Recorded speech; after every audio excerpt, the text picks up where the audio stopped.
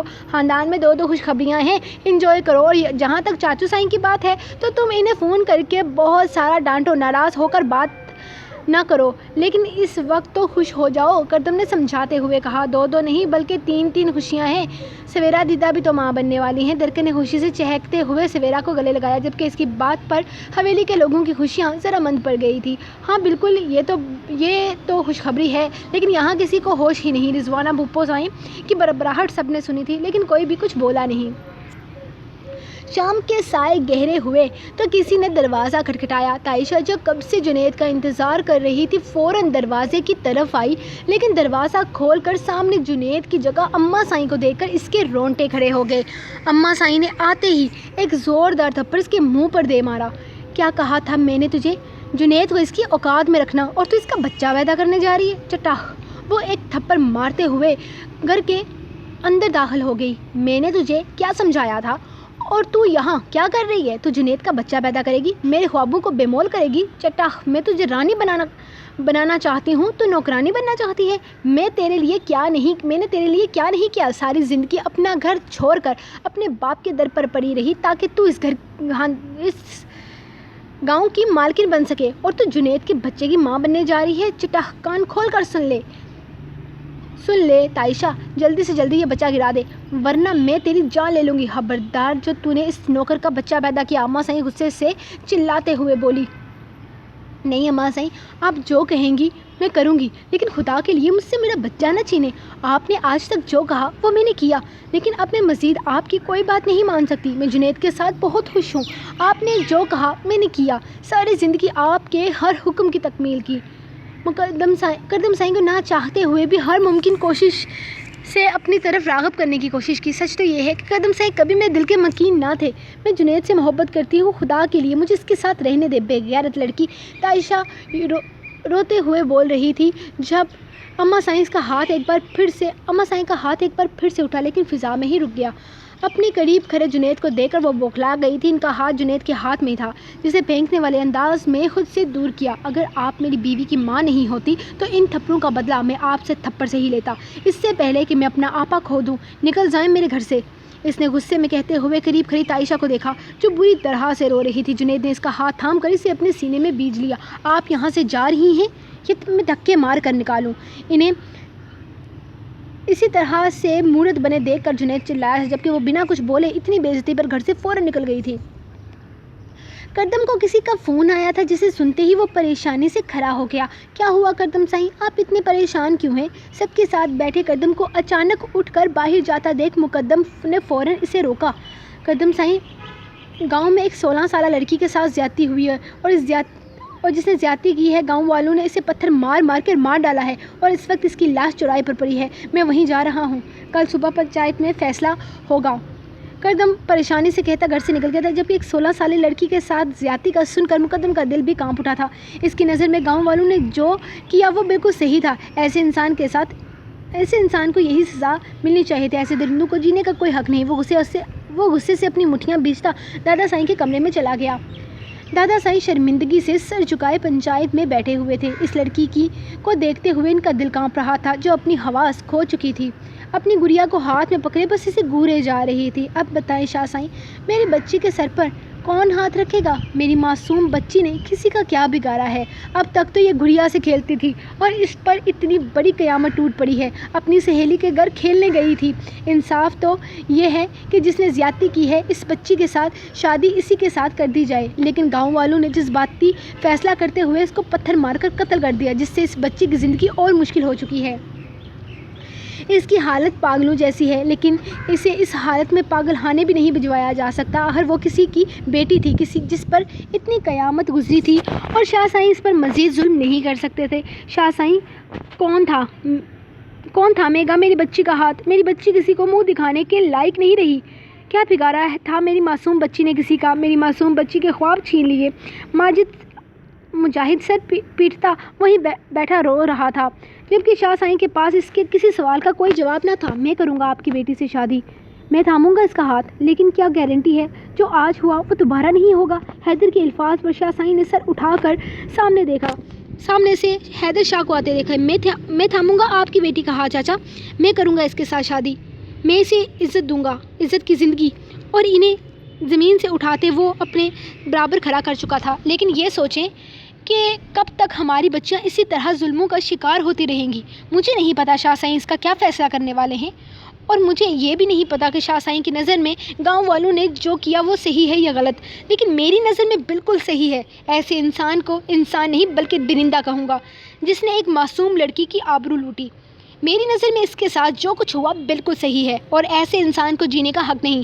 مجھے نہیں پتا آپ کیا فیصلہ کرنے والے ہیں، لیکن میں آپ سے نوری کا ہاتھ مانگتا ہوں، نوری کا ساتھ چاہتا ہوں، میں اسے عزت کی زندگی دینا چاہتا ہوں۔ اگر آپ کی اجازت ہو تو میں اسے ابھی سے نکاح میں لینا چاہتا ہوں، لیکن خدا کے لیے اس کی زندگی کو کوئی سخت فیصلہ مت کیجیے گا۔ وہ اس وقت مینٹلی ٹھیک نہیں ہے، وہ اپنے حواس کھو چکی ہے۔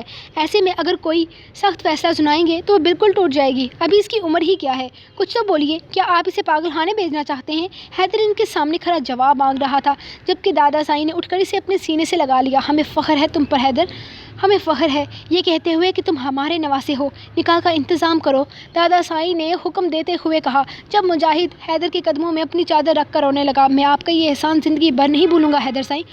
احسان کیسا چاچا سائیں؟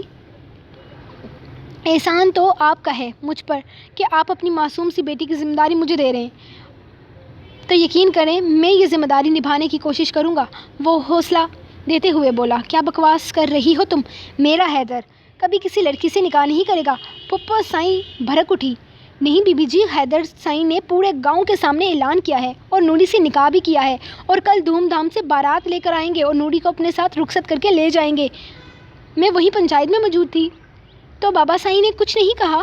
بابا سائیں نے اسے روکنے کی کوشش نہیں کی؟ رضوانہ نے پوچھا۔ نہیں بی بی جی، شاہ سائیں تو بہت خوش تھے اور کہہ رہے تھے کہ انہیں بہت فخر ہے اس بات پر کہ وہ ان کا نواسا نوری کا ہاتھ تھام رہا ہے۔ ملازمہ نے تفصیل سے بتایا۔ کیا ہو گیا ہے میری دونوں اولادوں کو؟ ایک نوکر کے بچے پیدا کریے جا رہی ہے اور دوسرا گاؤں کی 2 کوڑی کی لڑکی سے شادی کر رہا ہے جس کے پاس اپنی عزت تک نہیں۔ رضوانہ نے پریشانی سے اپنے سر پکڑ لیا۔ وہ بچپن سے مجھے ایسے ہی مارتی آئی ہیں، انہیں کوئی فرق نہیں پڑتا کہ اس سب سے ان کی اولاد پر کیا گزرے گی۔ وہ حیدر بھائی کے ساتھ بھی یہی سب کچھ کرتی تھی، لیکن وہ پہلے ہی دادا دادی کے پاس چلے گئے، لیکن مجھے کہیں نہ جانے دیا۔ کاش میں بھی ان کے ساتھ ہوتی، اماں سائیں کی سازشوں سے محفوظ رہتی۔ جنید سب کچھ ہو چکا تھا۔ اماں سائیں کے یہ سب کچھ انہوں نے دولت کے لیے کیا۔ اس بات سے جنید کو تکلیف پہنچی تھی۔ کیا دولت کے لیے انسان سب کچھ چھوڑ دیتا ہے؟ جنید نے اسے اپنے سینے سے لگایا جو بہت برے طریقے سے رو رہی تھی۔ بھول جاؤ جو کچھ بھی ہوا، بھول جاؤ۔ تم اسے جتنا زیادہ اپنے سر پر سوار کرو گی اتنی زیادہ پریشانی بڑھے گی۔ مجھے دکھ ہوا، تمہاری ماں تمہارے ساتھ اس طرح سے کیسے کر سکتی ہے؟ میں تو کبھی سوچ بھی نہیں سکتا تھا کہ وہ تم پر ہاتھ اٹھا سکتی ہیں، اور یہاں بچپن سے تم ان کے ظلموں کا شکار ہوتی آئی ہو۔ یہ سب کچھ تم نے مجھے پہلے کیوں نہیں بتایا؟ اور تمہارے نام سے سازشیں کرتی رہی اور تم خاموش رہی۔ اگر تم یہ سب کچھ مجھے پہلے بتا دیتی ہماری زندگی اتنی ڈسٹرب کبھی بھی نہیں ہوتی۔ وہ اسے اپنے سینے سے لگائے آہستہ آہستہ سمجھا رہا تھا۔ جنید، میں اپنی ماں سے بہت پیار کرتی ہوں۔ مجھے لگا میرے درد سے، میری تکلیف سے انہیں تکلیف ہوگی، لیکن شاید دولت کا لالچ ہر چیز پر حاوی ہوتا ہے، شاید ماں کی ممتا پر بھی۔ کاش میری ماں مجھے سمجھتی، کاش میری تکلیف انہیں تکلیف ہوتی۔ تائشہ روتے ہوئے اس کے سینے پر سر رکھ گئی۔ تائشہ رونا بند کرو، ہر ماں تمہاری ماں جیسی نہیں ہوتی۔ اپنی اولاد کو ماں سے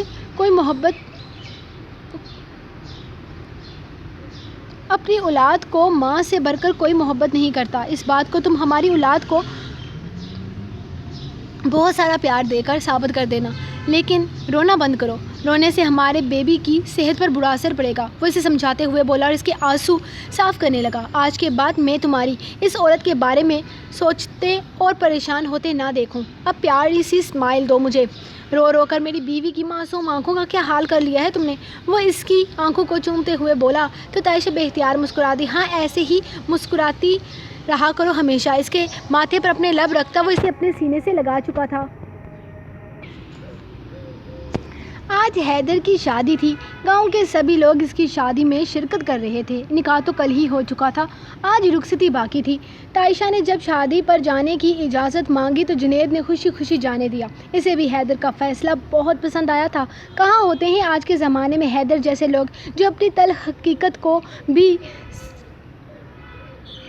سن کر قبول کر لیتے ہیں۔ حیدر نے نوری کی ذمہ داری لی تھی اور اب اسے ساری زندگی خوش رکھنے کا ارادہ رکھتا تھا۔ اپنی شادی پر اپنی ماں کو نہ دیکھ کر اسے افسوس ہوا تھا، لیکن اتنا بھی نہیں کہ وہ کسی سے شیئر کرتا۔ اس نے اپنی ماں کی غیر موجودگی کو اس طرح سے نظر انداز کیا جیسے اسے کوئی فرق ہی نہیں پڑتا۔ نوری کی رخصتی دھوم دھام سے ہوئی تھی۔ حیدر نے بس ایک نظر سرخ جورے میں ملبوس اس لڑکی کو دیکھا تھا۔ اس معصوم سی لڑکی پر کیا قیامت ٹوٹی تھی وہ اچھے سے سمجھتا تھا۔ جب نوری کو اس کے پاس بٹھایا گیا، نوری کے الفاظ یہ تھے، کیا تم میرے گڈے ہو؟ وہ اس کے سوال پر حیدر بس اسے دیکھ کر رہ گیا۔ میں کچھ سمجھا نہیں، تم کیا کہنا چاہتی ہو؟ حیدر نے پوچھا۔ جیسے میری گڑیا کی شادی ہوئی تھی گڈے کے ساتھ، ویسے ہی آج میری اماں کی گڑیا کی شادی ہے۔ گڑیا میں ہوں تو گڈے تم ہوئے نا۔ اس نے حادثے کے بعد اپنا ذہنی توازن کھو دیا تھا۔ اب وہ دوسروں کی باتوں پر عمل کرتی تھی، لیکن حیدر کو یقین تھا کہ وہ اپنی محبت اور توجہ سے اسے جلد ہی نارمل زندگی دے سکے گا۔ وہ جانتا تھا اس نے اپنی زندگی میں ایک بہت بڑا چیلنج لیا ہے اور اس چیلنج کو پورا کرنے میں اللہ اس کی مدد ضرور کرے گا۔ حوریہ کو ہر کام کے لیے منع کر دیا گیا تھا۔ وہ کچن میں نہیں جا سکتی تھی، ہر کوئی اس پر نظر رکھے ہوئے تھا۔ نوکروں نے اسے بالکل کچن میں آنے سے منع کر دیا تھا، جبکہ مقدم شاہ نے اسے ہتھیلی کا چھالا بنا رکھا تھا۔ اب تو وہ اس کی جان ایک سیکنڈ کے لیے بھی نہیں چھوڑتا تھا اور سویرا انہیں دیکھ کر جل بن جاتی۔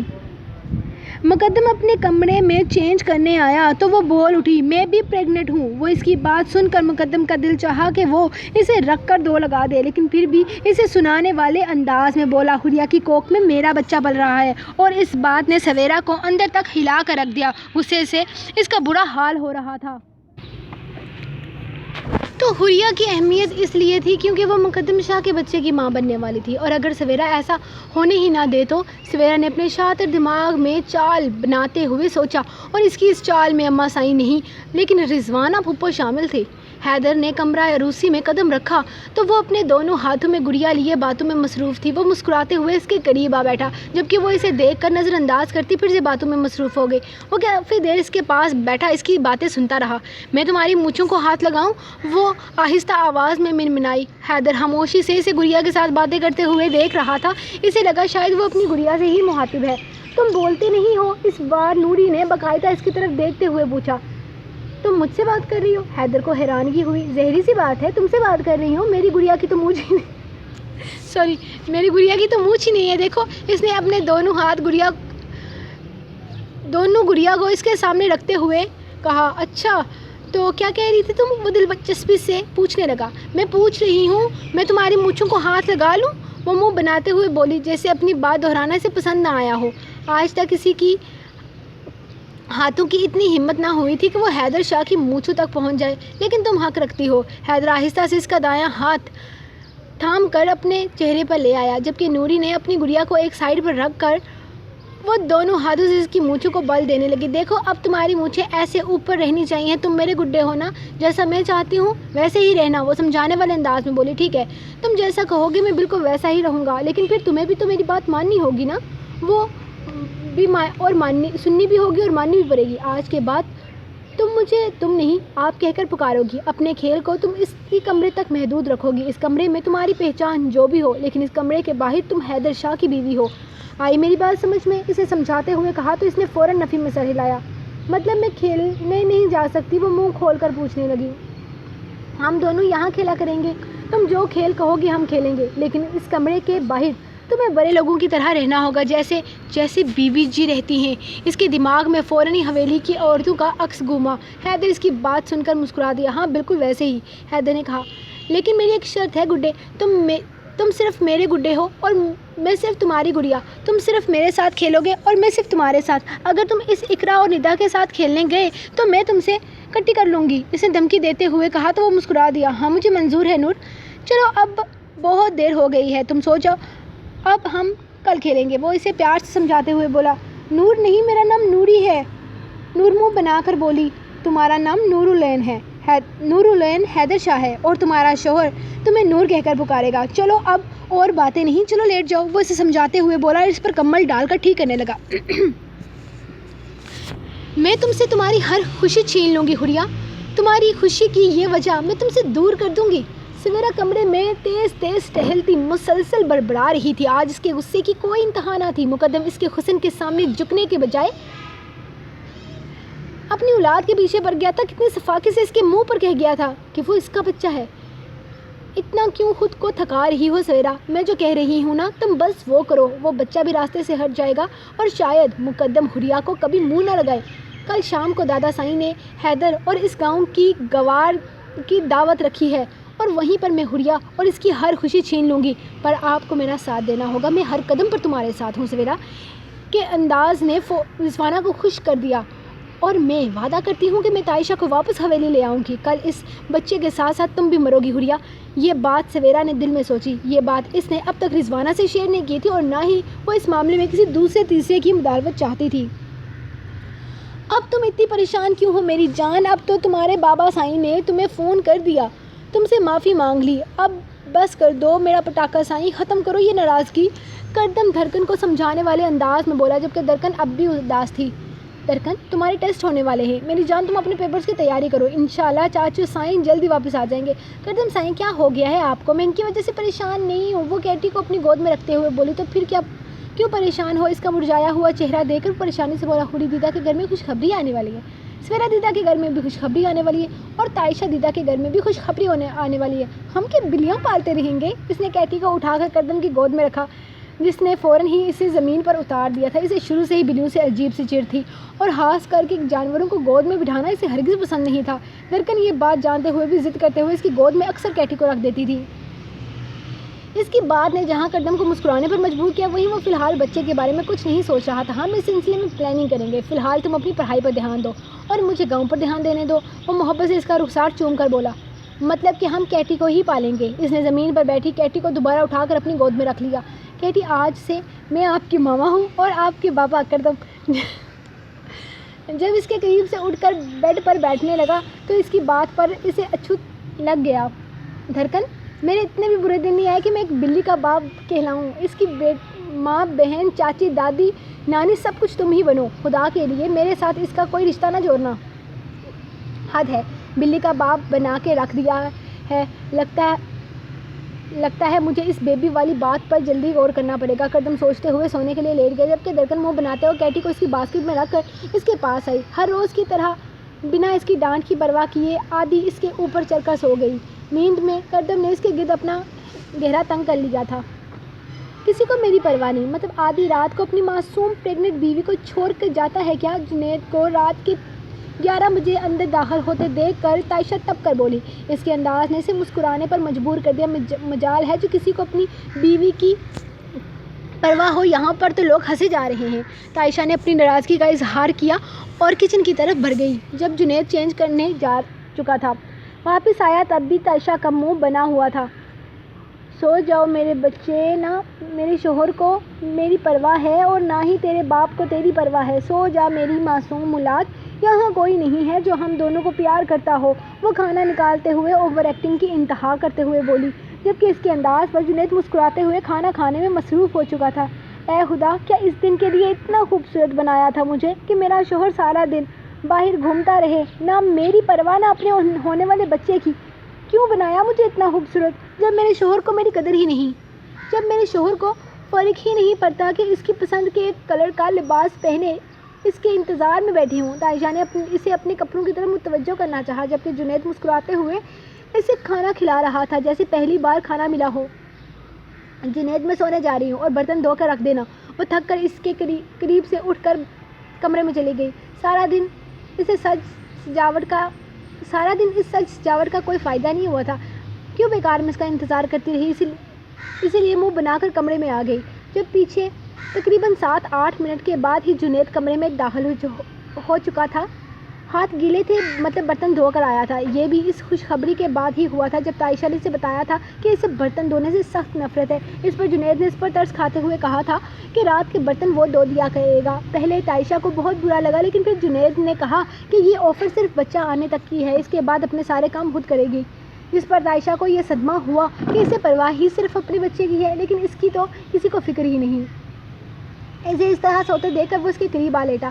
اسے گلابی رنگ تم پر بہت سوٹ کرتا ہے، وہ اس کے کان میں گنگنایا۔ اب مجھے نیند آ رہی ہے، تائشہ نے اعلانیہ کہا۔ ایسی کہ تیسی تمہاری نیند کی، پہلے تعریف تو وصول کر لو، آخر اتنی محنت کر کے تیار ہوئی ہے۔ وہ اسے کھینچ کر اپنی باہوں میں لیتے ہوئے بولا، جبکہ تائشہ اپنی شرمیلی ہنسی دبائے اسے مزید نخرے دکھانے کا ارادہ رکھتی تھی، لیکن وہ مزید نخرے اٹھانے کا ارادہ نہیں رکھتا تھا۔ آہستہ سے اس کا رخ اپنی جانب موڑ کر محبت سے اسے اپنی باہوں میں لے کر اس کے چہرے پر جھکتا چلا گیا۔ تائشہ اس کی محبت میں سمٹتی تھی، دن بعد دن خوبصورت ہوتی چلی جا رہی تھی۔ یہ کیا کر رہی ہو تم؟ حوریہ میں نے ایک بار سمجھایا تھا نا کہ تم کسی کام کو ہاتھ نہیں لگاؤ گی، تو یہ کیا کر رہی ہو؟ اسے بیڈ کی چادر ٹھیک کرتے دیکھ مقدم بولا۔ چادر ہی تو ٹھیک کر رہی ہوں مقدم سے، کیا ہو گیا ہے آپ کو؟ میں بالکل ٹھیک ہوں، اب کیا یہ بھی نہ کروں؟ بس بیٹھ جاؤں سارا دن تو میرا اس طرح سے گزارا ہو جاتا ہے، کم از کم کسی چیز کو تو ہاتھ لگانے دے مجھے، میں بہت بور ہو رہی ہوں، مجھ سے اس طرح سے بیٹھا نہیں جا رہا، وہ سمجھاتے ہوئے بولی۔ تو مقدم مسکرا دیا۔ تو میں لایا تو ہوں تمہاری بوریت کا حل۔ اس نے اپنے ہاتھ میں پکڑی کچھ کتابیں اس کے حوالے کی، جو کہ بیبی کیئرس بکس تھی، کہ لڑکیاں کس طرح سے 9 مہینے اپنا خیال رکھتی ہیں اور پھر ایک ہیلدی بیبی پیدا ہوتا ہے۔ تم یہاں سے پڑھ کے خیال رکھو اپنا، ان بکس میں سے جو لکھا ہے وہ سارے کام کرو جو تمہارے لیے اچھے ہیں، لیکن اپنا بہت خیال رکھو۔ اس بک میں جو لکھا ہے وہ کھاؤ پیو، اور بیبی کے بابا کے لیے کیا لکھا ہے وہ سب مجھے بتاؤ، تاکہ میں بھی اپنے بیبی کی پوری طرح کیئر کر سکوں۔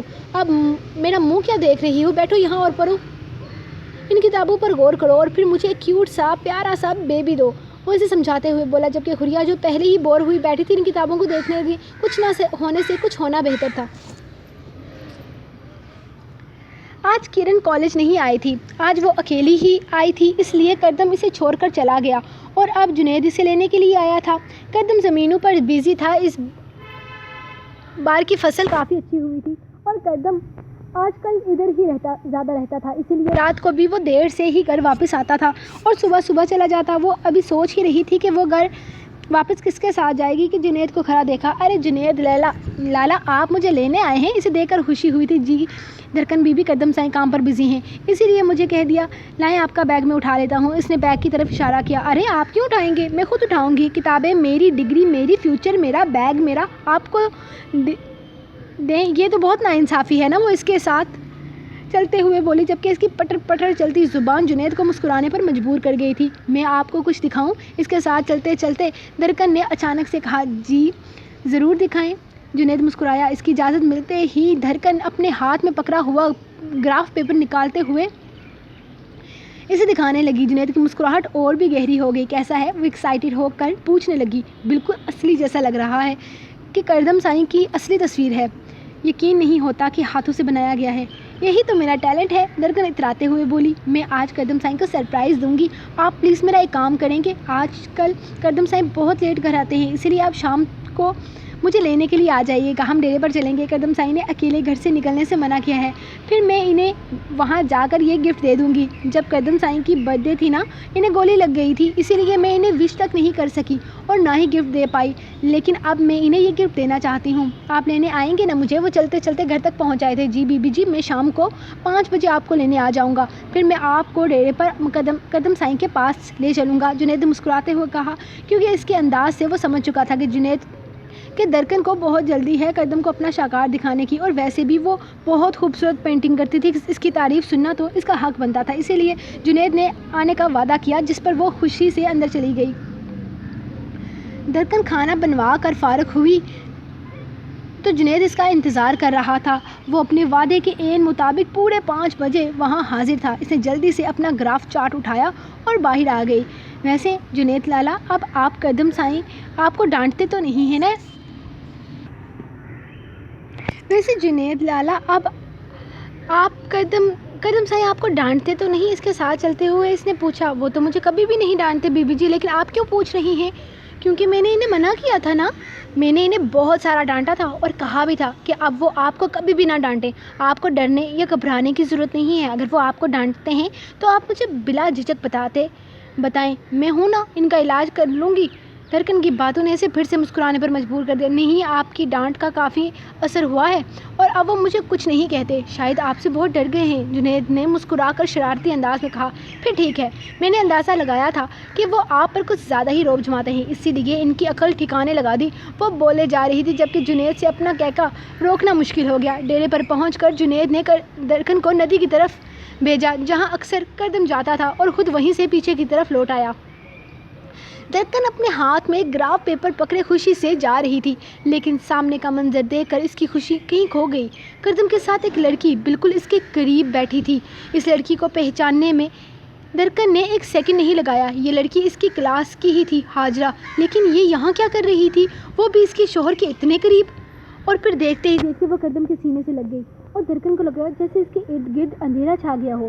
درکن وہیں سے خاموشی سے پلٹ آئی۔ جنید نے اسے اتنی جلدی واپس آنے کی وجہ پوچھی تو وہ کچھ بھی نہ بولی۔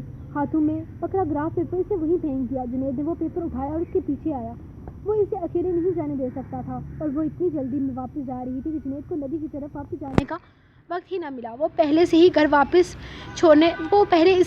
چھوڑنے جا رہا تھا۔ حیدر نور کو جس طرح سے کہتا وہ اسی طرح سے کرتی، 1% بھی وہ گڑبڑ نہیں کر رہی تھی۔ سارا دن وہ بالکل سیریس شکل بنا کر سب نوکروں کو ڈانٹتی رہتی، دادا اور دادی کو سلام کر کے ان کے پاس گھنٹوں بیٹھتی، ان سے باتیں بھی سنتی، لیکن جب وہ بات کرتی تب اس بات کا اندازہ ہو جاتا کہ اس کا ذہنی توازن ٹھیک نہیں۔ اور پھر جب رات کو حیدر کمرے میں آتا تو وہ ایک ایک بات بتا کر اتنا ہنستی کہ حیدر کو بھی ہنسنے پر مجبور کر دیتی، لیکن سب سے اہم بات یہ تھی کہ وہ حیدر کی ہر بات پر عمل کر رہی تھی، جس طرح اس کے ماں باپ نے اسے سمجھا کر بھیجا تھا کہ حیدر ہی تمہارا سب کچھ ہے، اس کی ہر بات ماننا، وہ جو کہے گا وہی کرنا۔ اور اپنے گھر سے یہ بات سیکھ کر آئی تھی، حیدر جو کہتا وہ وہی کرتی، اور پھر اس کے کہنے کے مطابق رات کو وہ اس کے ساتھ کافی دیر کھیلتا۔ خیر وہ کیا کھیلتی تو وہ تھی اپنی گڑیا کے کپڑے بناتی اور پھر ان کی شادیاں کروا دیتی۔ وہ تو بس اس معصوم کے ساتھ ہونے والے ظلم کو سوچ کر بے بس ہو جاتا، کاش وہ اس بندے کو اپنے ہاتھوں سے مارتا۔ سنو نور، کل میں اور تم نانا سائیں کے گھر جائیں گے، وہاں پر تم نے کوئی بے وقوفی والی حرکت نہیں کرنی، یہ بالکل ایک گیم جیسا ہوگا، یہ بالکل ایک کھیل ہے، اگر تم نے وہاں کوئی بھی فالتو بات کی یا کوئی بھی الٹا سیدھا کام کیا تو ہم ہار جائیں گے، اور میں جانتا ہوں میری نور مجھے ہارنے نہیں دے گی۔ وہ اسے سمجھانے والے انداز میں بولا اور اپنی ماں پر ظاہر کرنا چاہتا تھا کہ نور بہت جلد ٹھیک ہو جائے گی۔ کہ اس کی بات سن کر نور نے ہاں میں سر ہلایا، مطلب کہ وہ اس کھیل کے لیے تیار تھی۔ جنید نے درکن کو گھر چھوڑنے کے بعد کردم کو فون پر بتایا تھا کہ درکن ڈیرے پر آئی تھی، لیکن پھر نہ جانے کیا ہوا کہ وہ وہیں سے واپس چلی آئی۔ اس نے واپسی پر جنید سے کوئی بات نہیں کی تھی جس سے وہ اندازہ لگا سکتا تھا، لیکن شاید کردم اس بات کا اندازہ لگا چکا تھا۔ وہ شام کو گھر واپس آیا تو درکن اپنے کمرے میں تھی، فی الحال اسے بھوک لگی ہوئی تھی، اسی لیے درکن سے بات کرنے سے پہلے وہ کچن میں آیا۔ کھانا تیار تھا، جیسے ٹرے میں نکال کر وہ کمرے میں آ گیا۔ درکن یہ کون سا وقت ہے سونے کا، ابھی تو شام کے 6 بجے ہیں، اٹھو، شاباش کھانا کھا لو پھر بات کرتے ہیں۔ کردم اسے اٹھاتے ہوئے بولا، میں کھانا کھا چکی ہوں، آپ کھا لیں۔ وہ کہہ کر کروٹ بدل گئی۔ کردم نے ایک نظر اس کی پیٹھ دیکھی، پھر بے اختیار مسکرا دیا۔ اتنی انسیکیورٹی، وہ بربرایا، اسے یقین تھا درکن نے کھانا نہیں کھایا ہوگا۔ اٹھ جاؤ، کھانا کھا لو۔ اس نے اس کا ہاتھ تھام کر اٹھانے کی کوشش کی، لیکن درکن نے اپنا ہاتھ کھینچ لیا۔ میں نے کہا میں کھا چکی ہوں، آپ کھا لیں، سونے دیں مجھے، تنگ نہ کریں۔ اس بار وہ چادر اپنے منہ تک لے گئی۔ درکن یہ کیا بچپنا ہے، اٹھو میں پوری بات بتاتا ہوں۔ وہ چادر کھینچ کر بولا، کون سی پوری بات؟ میں خود دیکھ کر آئی ہوں اپنی آنکھوں سے، وہ لڑکی آپ کے سینے سے لگی ہوئی تھی، اس سے بڑی اور کون سی بات ہو سکتی ہے؟ اگر ہو سکتی ہے تو مجھے مت بتائیں، کیونکہ میں کسی بات پہ یقین نہیں کروں گی۔ میں نے اپنی آنکھوں سے دیکھا ہے، سرپنچ بننے کی آڑ میں گاؤں کی لڑکیوں کا استعمال چٹا۔ اس سے پہلے کہ درکن اپنی بات پوری کرتی، کردم کا ہاتھ اس کا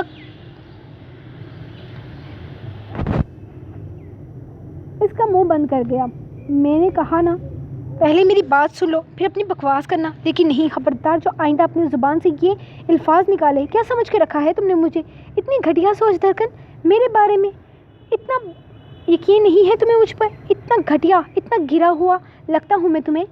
کردم بے یقینی سے اسے دیکھ رہا تھا، اس کے سخت بھاری ہاتھوں سے درکن کے ہونٹ پھٹ چکے تھے جس سے اب خون نکلنے لگا تھا. اگر آپ سچے ہوتے تو لفظوں سے بتاتے، نہ کہ اپنی آواز کی اونچائی میں میری آواز کو دبانے کی کوشش کرتے.